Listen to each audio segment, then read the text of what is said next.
Good afternoon. Good evening. It is evening time on the East Coast or on the West Coast. Greetings. I am Qwanquita Wright, CEO of Focusing on Self. Self stands for security, empowerment, love, and fulfillment. And today I am elated to join Grace for this community all the way from the other side of the world here in South Korea, where it is 2 a.m. uh Tag someone in, share, let them know, join in today. Today we are talking about doing the work, but doing the work around relationships. So we're talking about, the title of this is Ships and Trips. So basically this journey that relationships takes us on. So again, don't forget, like, share, and get someone to join in, because we're talking about all the things about relationships. You know, that topic that we oftentimes avoid. So join us in, tag in a friend, and come on as we get ready to talk about relationships.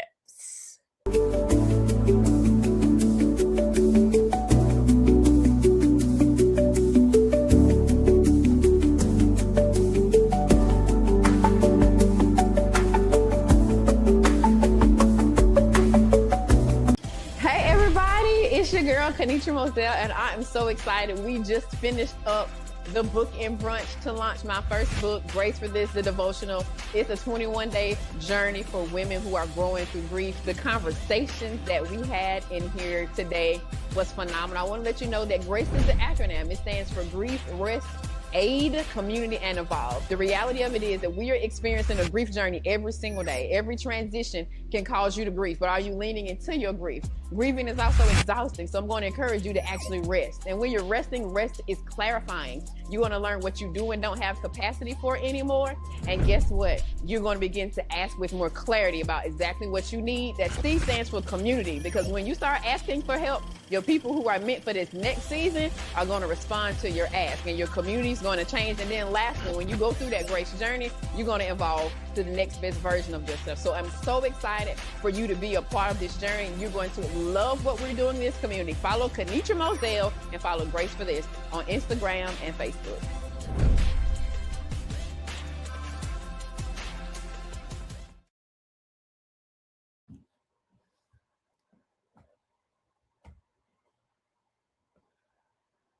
Hello again. Hopefully, you had the opportunity to share the link, get one of your friends to kind of join in as we talk about relationships.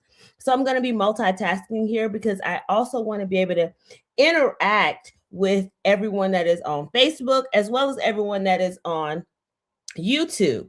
So, again, I am Qwanquita Wright, CEO of Focusing on Self, which stands for Security, Empowerment, Love, and Fulfillment. I am by education, academic background, I am a licensed clinical social worker. I am also a life and wellness coach. In this setting, we do a lot of teaching skills, teaching strategies. This is not an alternative to therapy, but is also in addition to seeking therapy or life coaching. So let's get into it. Let's talk relationships. If we're honest, there's a lot on the internet about relationships. There's a lot of books out there. There's a lot of podcasts. There's good, bad, and indifferent things about relationships that we learn. Some of the things that we learn about relationships are extremely helpful, right, for us, and help us to navigate relationships in a positive way. Some of the things that we learned about relationships have essentially taken us on this journey of really having to learn different strategies to navigating relationships. So we're really going to have a very honest, open, transparent conversation about relationships. So a few weeks ago, January, actually, at the end of January, myself and one of my co-hosts here hosted a event called Wholeness Unlocked. And one of the panels that we actually had was on navigating relationships, personal and professional. And I will tell you, the way that we set up the panel was that it was going to be two It was going to be 2 females and 1 male on each panel. The relationship panel was the hardest panel to find a male for. We probably, I would say, invited 3-4 different males to be on the relationship panel. Many of who have been married 10 plus years, served in their career for several years. And they were all like, oh, I don't know about being on a panel about relationships. And I'm like, well, it's not about being perfect in a relationship. It's about our ability to communicate. How are we navigating relationships, even when there's barriers and even when there's challenges? And so what I found out is that people are sometimes very uncomfortable around the topic of relationships. And I don't know if that's because there's too many voices that we listen to when it comes to relationships. There's not honest dialogue around relationships, but whatever the case may be, relationships are something that we're all going to have in life, right? We're going to be unable to navigate life without relationships. And so today we're going to talk about 3 primary relationships. Now, over the course of these Wellness Wednesdays, we'll be breaking each one of these 3 relationships down a little bit more and more. So I have handwritten my notes. So grab yourself a pen and a notebook, because we're really going to dig into relationships. First of all, we're going to define, like, what is a relationship? Drop your comments. Like, what do you think a relationship is? Right? What did you learn a relationship was to be for your life? What is a relationship?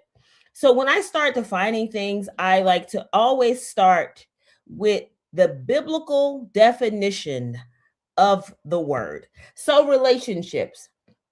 A relationship is a covenant, a commitment, a loving and obedient connection, an equally yoked connection.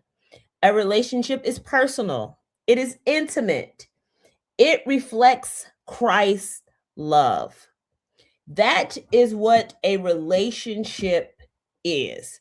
A relationship is also accountability. It is our accountability partner, whether that's you are in a personal relationship or you have professional relationships. There are accountability that comes along with those relationships as well.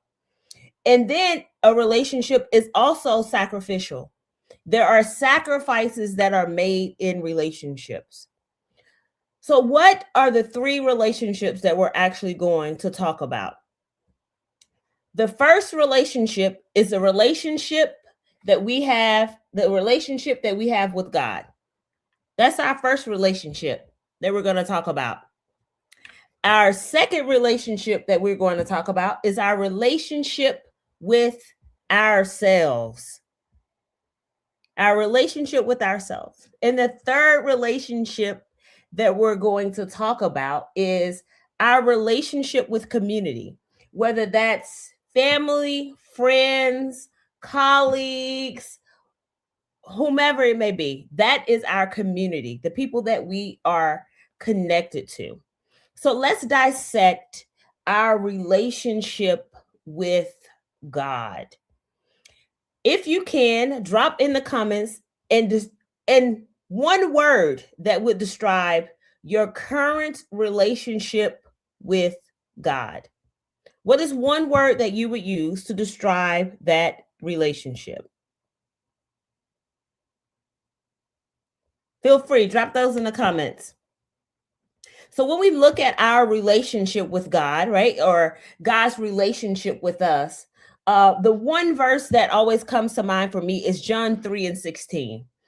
And I'm going to read this because for God so loved the world that he gave his only, right? His one and only son, that whosoever believes in him shall not perish, but have eternal life. Let's think about that. God in relationship with us, to be in relationship with us, he gave his only son so that we may have access to him through his son, Jesus Christ. Imagine, for those of you who are parents, that you have to give, right, your only son or your only daughter so that other people could have access to you through them. That's the first relationship. It is sacrificial. It is loving. It is a covenant. It is a commitment. And John 3:16 describes that best, that God will give his only son, his one and only son. What a sacrifice that is made for in a relationship. So again, relationships are they require various sacrifices of us. And sometimes that is very difficult to make sacrifices in a relationship if we're going to be completely transparent. There are certain things that we are willing to sacrifice, and then there's other things that we are sometimes unwilling to sacrifice.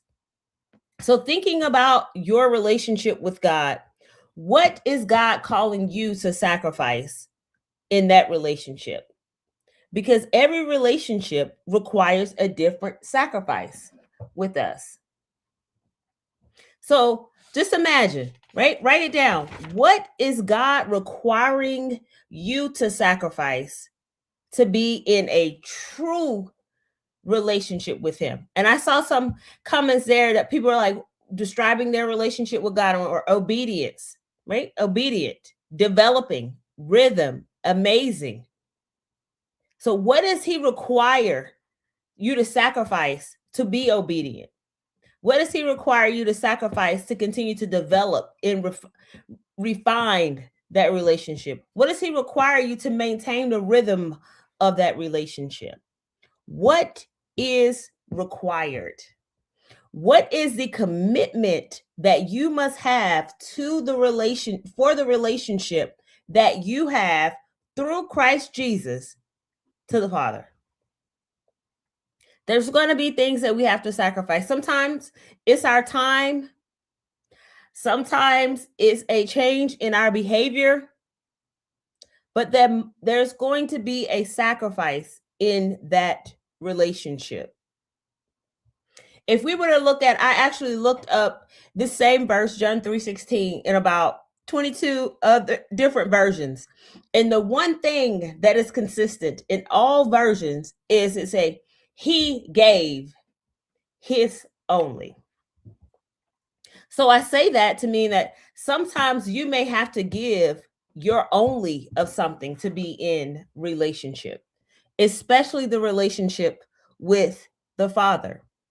When we think about relationships, not only the one that we have with God, but the one we have with ourselves and the one that we have with community, is that the love that is shown is unconditional.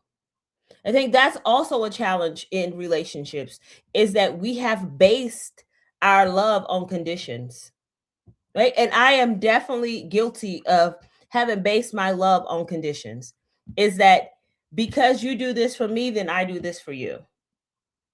Yes, love is reciprocal in all of the ways, but we have defined love, sometimes relationships, under very strict conditions. If we look at the relationship, right, of God giving his one and only son, we don't see the same conditions that we put under our relationship. They're very, very different than we put on the relationship we have with ourselves, in the relationship that we have with community. So now we have to ask ourselves, where did we learn about how to navigate relationships? Did we learn that by having a relationship with God, or did we learn that from relationships that caused us trauma? Did we learn that by not having healthy attachment styles in childhood? Did we learn that because we felt we poured into someone or we poured into something and it was not rewarding or beneficial for us? Are we learning how to navigate relationships from society versus from the word of God? Because a lot of times, and I will say this, that we're reading so many different books on relationships, right? So we're reading this person's book on relationship, and then we're reading someone else's book on relationship, and we're trying to combine those things and develop strategy skills about how to navigate relationships. But what happens is sometimes those voices are so loud and dominating in our lives, right? And have created all of this these barriers for us that we're not navigating these relationships in a healthy way, and therefore it's taking us down this different journey. That's why we talk about all the different trips that relationships will take you on, because just like healthy relationships will take you on this journey where you're growing, you're maturing, you're held accountable, you're being challenged to grow, to become a better version of yourselves.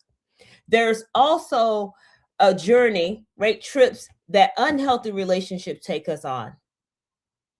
And usually those unhealthy relationships take us on a journey of one, right? Disobedience, right?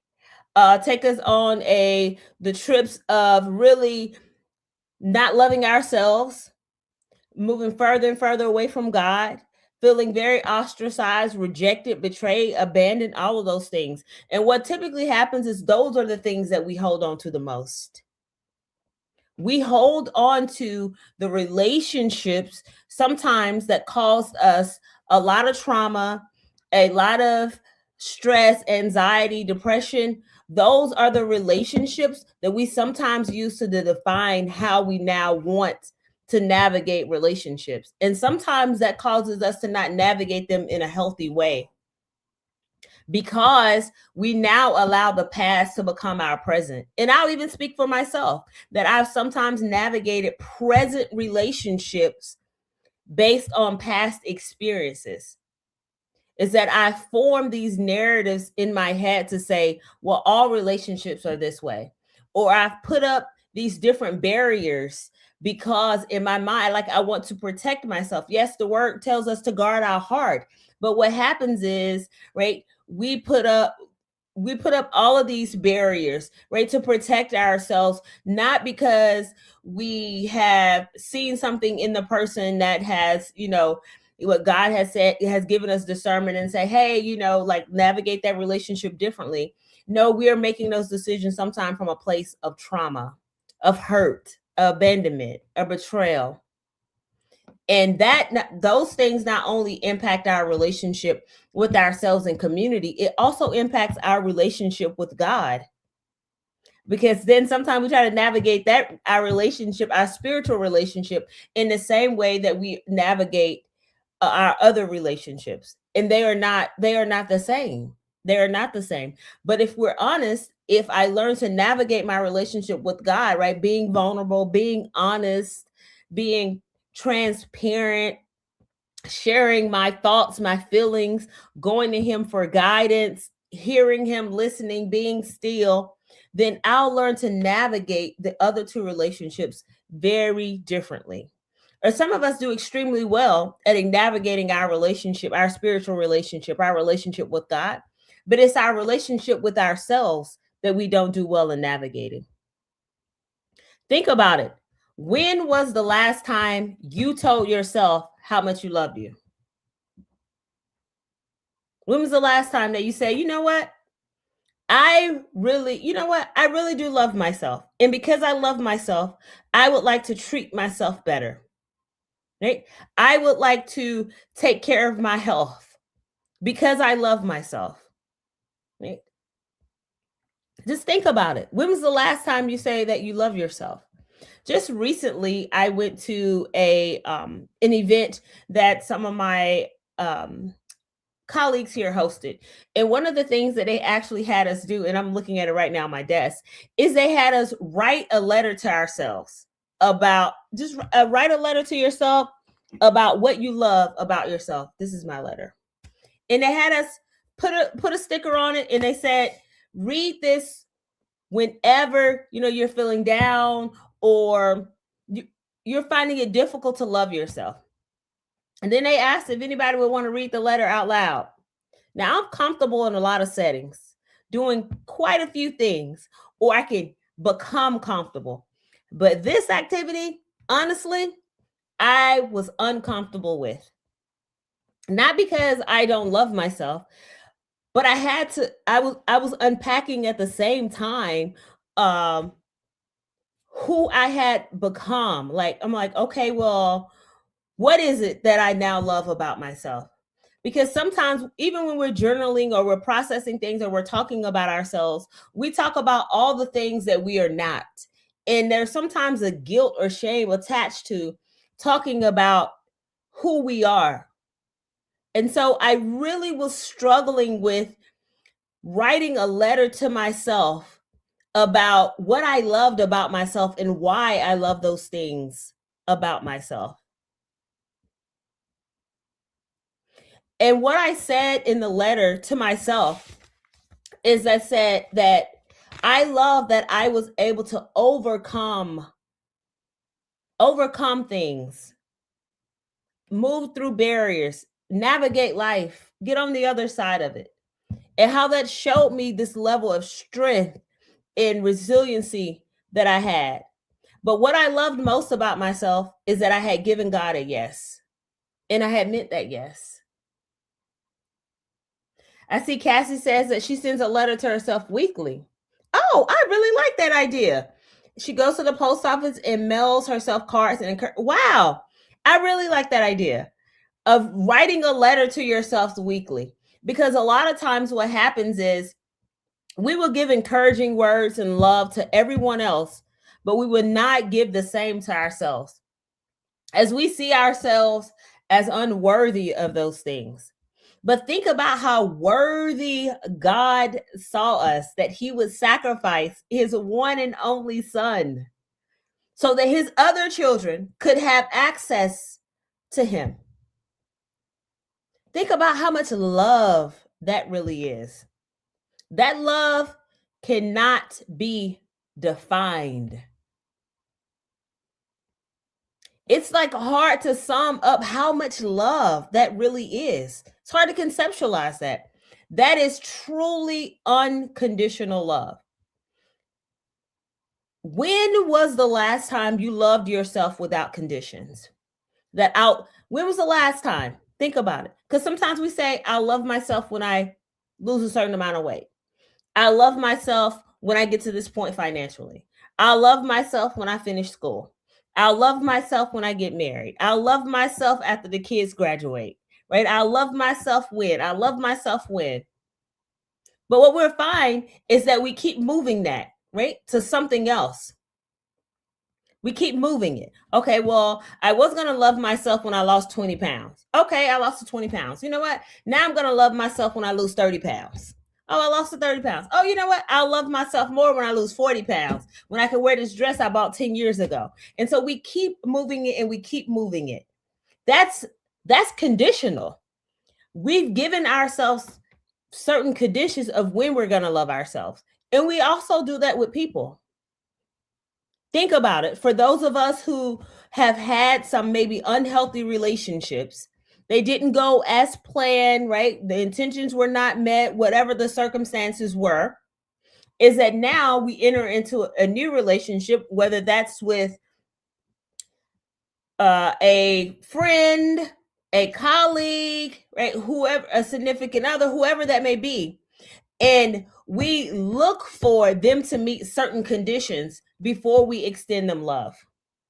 But love is unconditional, right? It's unconditional love. And with the unconditional love comes unconditional grace. And I don't know about you, but I need both of those. I need unconditional love and I need unconditional grace. I need it in my relationship with God. I need it in my relationship with myself. And I need it in my relationship with my community. Unconditional love and unconditional grace. When was the last time you gave yourself unconditional grace? A level of forgiveness despite what you had done. Not holding, yes, holding yourself accountable, but not not trapping yourself in your present because of your past. And we tend to do that. And again, I rest assured, right? Just like this is for you, this is definitely for me. God is definitely speaking to me also, because I have done that with people. I have done that with myself. I have sometimes even done that in my relationship with God. Is that I've determined how much I'll love him and how I'll serve him and how much I'll be obedient based on when these conditions are met in my life. But that is not how relationships work. But again, there's so many voices that tell us how relationships work or why they don't work. Or sometimes there's no voice. Right? There's no conversation around relationships. Sometimes we're just out here trying to figure it out. And then we sometimes see people trying to figure it out. And we've kind of navigated relationships more, maybe in a more healthier way than they have, but we don't share. Or we're not honest. We paint a false picture of relationships. Right? We basically filter our relationships. Everything, all of them have a filter on them. We gloss them up, we make them shine. And so the world from the outside looking in, even those who are closest to us, who we trust, we've made it look that way to them. I am not telling you to overshare. I am telling you that sometimes in our circles, we need to share. We need to share about how to navigate relationships. Because if we as people of the kingdom don't teach people about relationships, then the world will. And we see the danger of the world teaching us how to navigate relationships. How do we see it? We've bought the books, we've listened to the podcasts, we've listened to the YouTubes, and we've tried to apply some of those things in our lives, and we found that sometimes they have been detrimental to us. They have caused us more harm and more hurt. So it is our responsibility, right, as people of God that belong to kingdom people, the church, to share, to teach about relationships. Not just the relationship that we have with God, but the relationship that we need to have with ourselves, the relationship that we need to have with community. So again, relationships are about unconditional love and grace. The one we have with God, the one we have with ourselves, and the one we have with community. It is also about relational boundaries. We hear the word boundaries thrown around a lot, right? Like, hey, I'm protecting my boundaries. I'm protecting my peace. These are my boundaries. But really, what is a boundary? Think about it. What is a boundary, especially around relationships? I said that I wanted to look at where God gave us a relational boundary in the word, where he laid it out like, this is my boundary. And I actually wrote it down. And I wrote it down, Exodus 20:3. You shall have no other gods before me. God laid out his relational boundary. We are going to be in relationship. I am your God, and you will have no other gods before me. That's his relational boundary. That was a boundary that he gave to us. That's it. You will have no other God before me. That is a very strong, defined relational boundary. It says to be in relationship with you, I will be number one. You want to be in a relationship with me? I will be number one. No one, nothing will come before me. I was like, oh, and I had never looked at Exodus 20:3 as a relational boundary. I've never looked at it that way. I just looked at it like, okay, I will have no other gods before you. Now, if we're honest, think about how many times we violated that boundary. How many times have we not honored that boundary? How many times have we had our careers before God, our family before God, things before God, ourselves, our own agendas before God? We have violated, we have not honored that boundary. But yet, even though we have not always honored that boundary, he still shows us unconditional love and unconditional grace.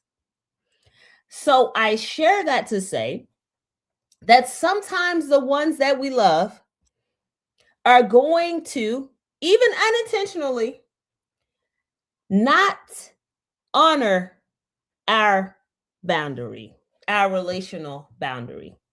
Then we must decide, how do I now navigate that relationship when my boundary, right, was not respected, it was not honored? Sometimes we violate our own boundary. For example, we could have a relational boundary with ourselves. We could say that, you know what? My relational boundary, in the relationship that I am in with myself, I am committed to putting these things in place to ensure that I maintain a healthy relationship with myself. That I will have quiet time, stillness, where maybe I'm journaling, maybe I work out, different things like that. Right. And so because I have a healthy relationship with myself, I will put that in place to make sure I take care of myself. And then ask yourself, how many times you have not honored your own boundaries? How many times have you not respected your own boundary? So a boundary, right? We have here defined in so many different ways. And so a boundary could be actually things that we value, right? That we want other people to respect and value in our lives. It could be a realistic expectation that we have. It's like, hey, if we're friends, then my expectation would be that sometimes you show up to things that I have, right? You show up when I need you. We have honest conversation. Right? We have honest dialogue, that we are not offensive to each other. But again, sometimes we violate those boundaries. That I say, you know what? I don't want people to offend me or judge me or talk down to me. And then I do the very thing to myself and to other people. And I will tell you that I am accountable for those things because I have done that. And I have damaged relationships because I have done that. Now, what I would ask the person is that they would show me unconditional love and unconditional grace. But I also have to ask myself, have I shown people who have done similar things to me unconditional love and unconditional grace? That doesn't always mean reconciliation. Sometimes when people hear that, they think that means go back, repair, reconciliation. No, that's a dialogue between you and God. But we can still have the responsibility of showing unconditional love and unconditional grace, even when we violated, dishonored the relational boundaries that were in place in our relationship with God, in our relationship with ourselves, and in our relationships with community. Those things are still important. And I wrote down here, I need to look at my notes. I wrote down here, imagine if God didn't have any boundaries in place, imagine how you'll function in that relationship with him if he had no boundaries in place. There's a reason why boundaries are important and boundaries are in place. For many of us, right, unintentionally, if there were not boundaries in place, we would essentially just kind of do whatever we want, right? With a lack of accountability, right? With a lack of repenting, because there were no boundaries in place. So boundaries hold us accountable. And I agree, Teresa. We definitely have to learn to show up for ourselves before we can expect others to show up for us. And I think that's a conversation that we also don't have enough. We can tend to think that showing up for ourselves is selfish, because sometimes we learn to take care of everyone else but ourselves. And I will speak for myself that I have done that several different times in my life, that I have learned to take care of everyone else. Then I'll get to myself when I get to myself. And sometimes that's also how we navigate our relationship with God, is that we'll take care of everything else, everyone else. And then we remember, you know what, I ain't spend no time with God today. I should at least maybe throw like 10 minutes in here. And then we give him 10 minutes where we're tired, we're exhausted, all of those things. And then we do the same thing with ourselves a lot of times, is that we've shown up for everyone else all day. We've been pulled, tugged on all day. And then we come home and we're exhausted. And we think about like, oh man, I did say that I was going to commit to having a better relationship with myself. And I was going to do that one way by like maybe working out. And so I'd be like, oh, then we started being like, okay, well, maybe I'll go walk for 10 minutes. And not saying that's not helpful, but I'm saying you did not honor your own boundary that was in place. And so we're expecting other people to do things in our lives that we're unwilling to do for ourselves. So I want you to challenge yourself to, one, respect your own boundary. Honor, commit to your own boundary. Show up for yourself. Learn what it's like to actually show up for yourself. Learn what it's like to actually be kind to yourself. If you're looking at my earrings, there, God is kind. That's Joy Pittman. So it's a great earrings. Get your pair. So learn to show up for yourself, to love yourself, to be present in your own life. Learn how that's important. Learn how to show up in your community as a person who is healing, a person who is growing, a person who is maturing, a person who is sharing, a person who can love their community, even if the community doesn't look like them, doesn't talk like them, doesn't have as much as them. You can still connect and you can still love that community. You can still show that community unconditional love, unconditional grace. And I think that's why a lot of times our communities are not healthy. It's because we do not show unconditional love and unconditional grace. We have defined that sometimes based on if you look like me, if you talk like me, if you think like me, if you are me, basically, then I will extend that to you as a person in my community. But the charge is to extend that in spite of. So we're learning unconditional love and grace. We're learning relational boundaries. And then we're learning how to manage toxic influence. Think about something in your life that you know, or someone that you know in your life that you are connected to that is unhealthy for you. But you're having a challenge breaking that attachment. You know it's not good for you. But yet, it's difficult to break free from whatever that thing is. Managing toxic influence require us to actually process and become aware of who has our ear.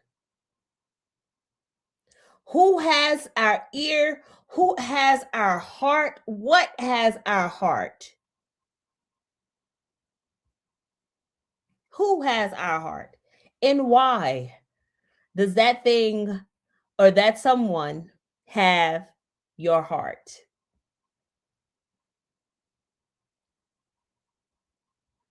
Think about how much, if you've ever broken free from toxic influence, think about how freeing that felt to you. Think about the position that breaking free from that put you in to now be obedient in your relationship with God. To now honor the boundary in place of having no other God before him. Sometimes the very thing that we are idolizing is the thing, right? So we're idolizing something that is extremely toxic for us. Whether it's like we are unintentionally idolizing a relationship because we think to ourselves, where I've put all of these years into this, and so I want to make it work, when God has been clear to you that you need to break free from that relationship, that relationship is keeping you in bondage. So whatever that's, a relationship with a person, relationships with things, a relationship to a certain career that God's telling you to leave, whatever that may be, he's saying to you to break free from it. But you're staying connected because you're scared, because you're fearful of what's on the other side.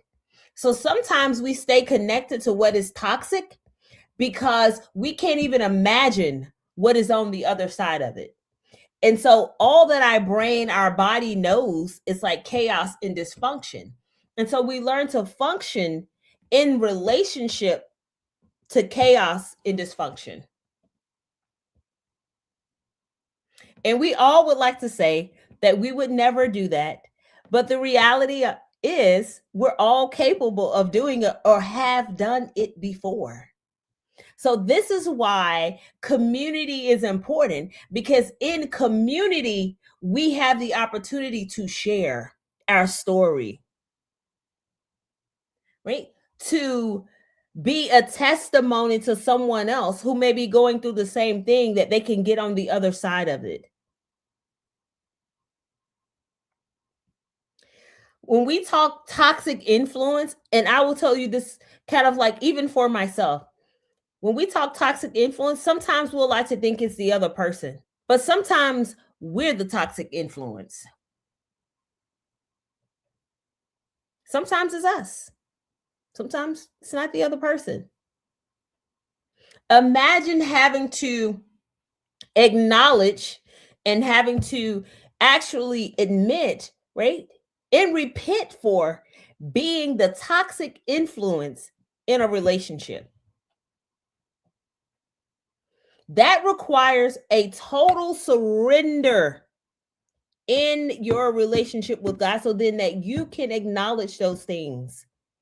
And it is because you want to grow and mature, right? And again, there's like conviction that comes when we're really building our relationship with God, right? We learn there's different, because we are building that relationship, we start to see ourselves very different. And so we may have thought that it was everyone else. Because I know I've been there before, is that I thought it was everyone else. Like, it's everyone else, it's this person, it's that person, they don't do this, they don't do that. But then I learned that sometimes that person was actually me. I was the toxic influence. I was the one who did not honor relational boundaries. I was the one that did not show unconditional love and unconditional grace. It was me. It wasn't anyone else. It was me. But I could not see it.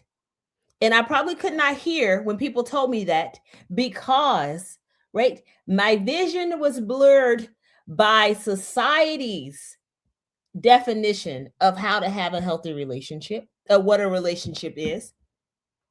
It was blurred by things of the past, right? So relational trauma. It was blurred by unforgiveness. It was blurred by thoughts of inadequacy, unworthiness, right? Lack of confidence. And so I could not see it because things were in my way and blocking my view. But once I developed that relationship with God and understood like how I needed, right, to work on that relationship before I worked on any other relationship, working on that relationship changed my view of things. It moved things out of the way that was blocking my eyesight. So then I could see myself clear. There was clarity that came from that. There was no longer an obstructed view. I could see it. Sometimes we have to acknowledge that we may be toxic, even if it's unintentional. That's where we have to be willing to go back and apologize. And sometimes apologizing is extremely difficult. But it's like, do I apologize or do I keep living in the chaos and dysfunction that comes from my toxic behavior? And that disrupts, right, my relationship with God and disrupts my relationship with myself and disrupts my relationship with the community. Because we're in a position to make a choice. The choice is what changes the journey.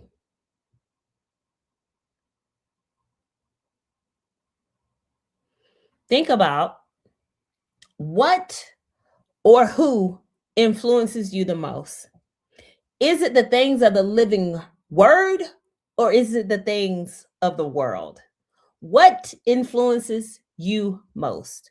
What gets most of your time?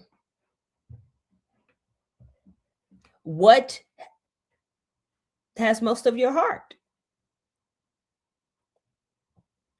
Because those things will drive how we navigate relationships. And we will know when we are in toxic situations or are being influenced by toxic things. And we will know that by the fruit. That's how we'll know.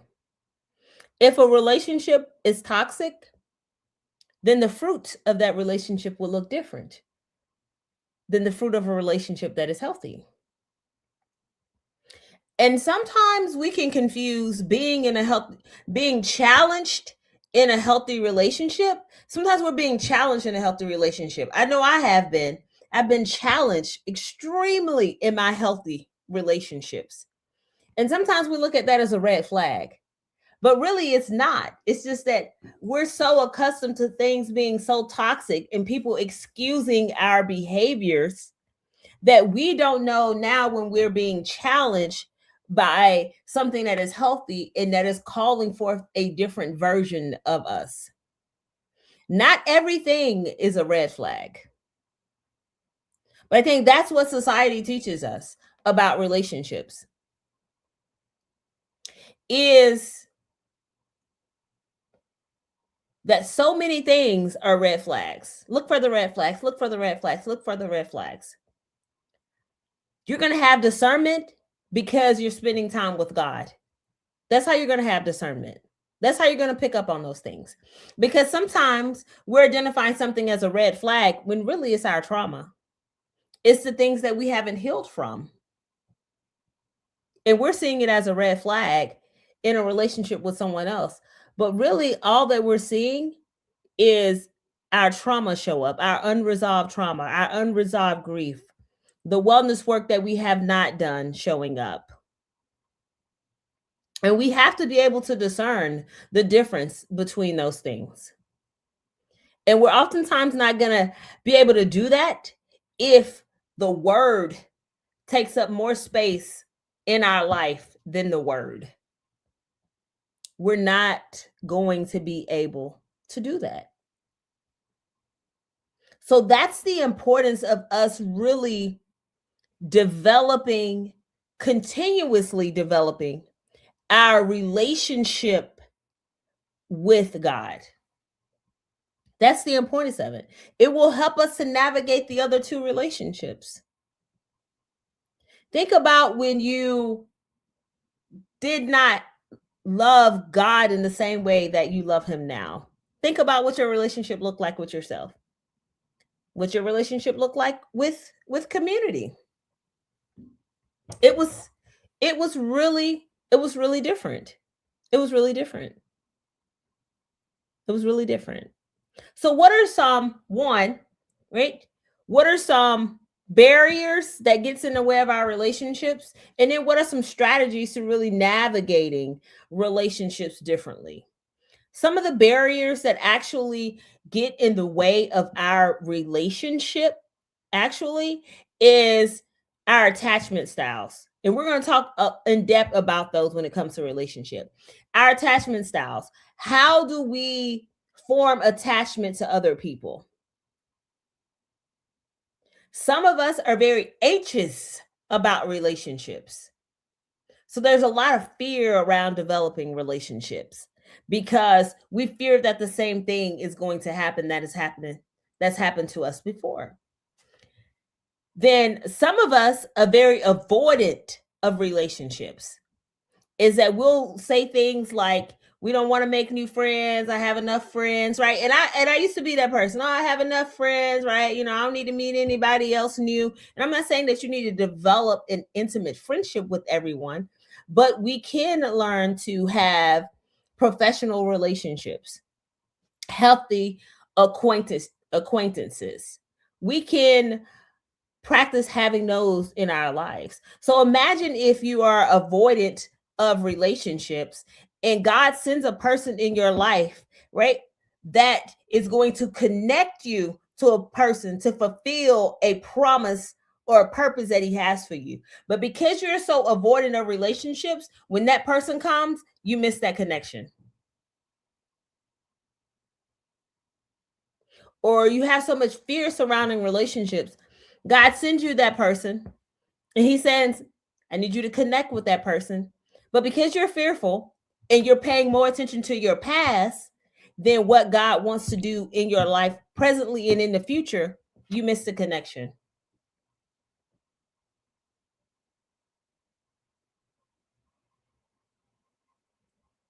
It takes work to learn to have a healthy, right, a secure attachment style. It takes work. It takes work to do that. And we cannot do the work solo.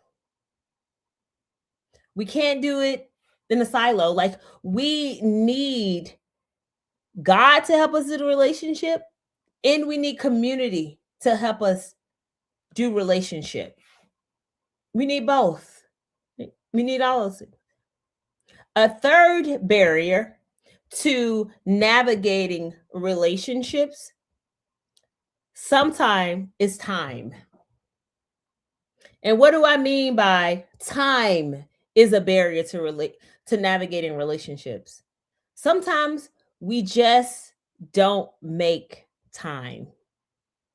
We have every reason why we don't have time. Why we don't have time to spend with God, why we don't have time to do things that are for ourselves, whether that's, getting healthy, eating clean, right? Taking care of the body. We have, we're like, oh, well, I'm working all day. I'm doing, yes, right? But if we were to actually map out our day, I promise you, some of our day we'll see that we're kind of spending aimlessly strolling on social media. I know I've noticed that we're spending just strolling, right? Trying to have a way to reduce the stress that's in our lives. Imagine if you replace 30 minutes of your social media time with a 30-minute walk every day. Do it. Do it for 21 days and let me know how it goes. Walk 30 minutes instead of strolling on social media those 30 minutes. There will be a lot of changes, not probably only physically, but emotionally. Right? The regulation of your emotions will change, right? Behaviorally, it will change. You may even find there's a change in your focus. Because exercise, I like to call exercise the most underutilized medication that we have access to. Exercise. So, what are 3 strategies to also helping us navigate these relationships, right? Because we know what some barriers are, but what are some actual strategies and things that we can actually put into place to help us navigate those relationships? The first thing that's going to be, it was also the thing that was a barrier: time. Time. Time is important. We hear people talk about it all the time. Like I think it was his name, Gary Chapman, I think, wrote a book called The 5 Love Languages. And one of the things in there is like quality time. Quality time is important because it allows us to get to know someone. So time. Spending time with God helps us get to know God, but also helps us get to know ourselves. It also allows us to get to know the community, to understand people differently, so then that we can then show unconditional love and grace because we understand, right? We understand our relationship with God, and we understand our relationships with ourselves, and then we understand community.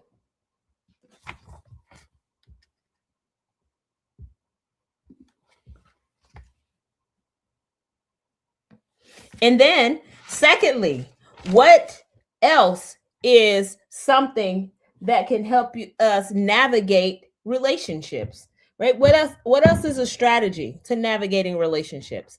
Something else that is a strategy to navigating relationships. So we have time, right? And what else do we have for navigating relationships? It's going to be forgiveness. A strategy to navigating relationships is also going to be forgiveness. Being able to forgive and being able to forgive quickly. That, I know there are some things in our life that takes time when it comes to forgiveness. It's going to take time. But we don't want to carry unforgiveness in our body too long, that now it produces it produces trauma responses, a lot of physiological responses, a lot of medical stuff, because we're carrying the weights of unforgiveness in our body. So we have time and we have forgiveness. And then thirdly, we have love. Love. There is no one in this world that is not entitled to love. And when we're in love, we're kind. And when we're in love, we're patient. We're all of those things because we love. So as we learn to navigate relationships and understand the journey of relationships, I want to encourage you to consider who you are in each one of those relationships and how you can show up as a different, healed, or healing, mature version of yourself in those relationships. Thank you for your time and joining in today. Remember to share, right? Remember to show up in your relationship with God, yourself, in community, showing unconditional love and grace, right? Respecting, honoring relational boundaries, and also managing toxic influence. Thank you and have a phenomenal day. Check back in about replacing some of your strolling with 30 minutes of exercise and let me know how it goes. All right, I will turn it back over to our hostess behind scenes. Thank you. Make sure you like, make sure you share, and also go back, replay, take notes, check in, let us know. How's it going? Thank you for joining in. Thank you so much. I love you all. I love you big. I love you tremendously. And let's continue to grow, to heal, to mature. And remember to stay focusing on self, security, empowerment, love, and fulfillment. Thank you so much. Have a blessed day.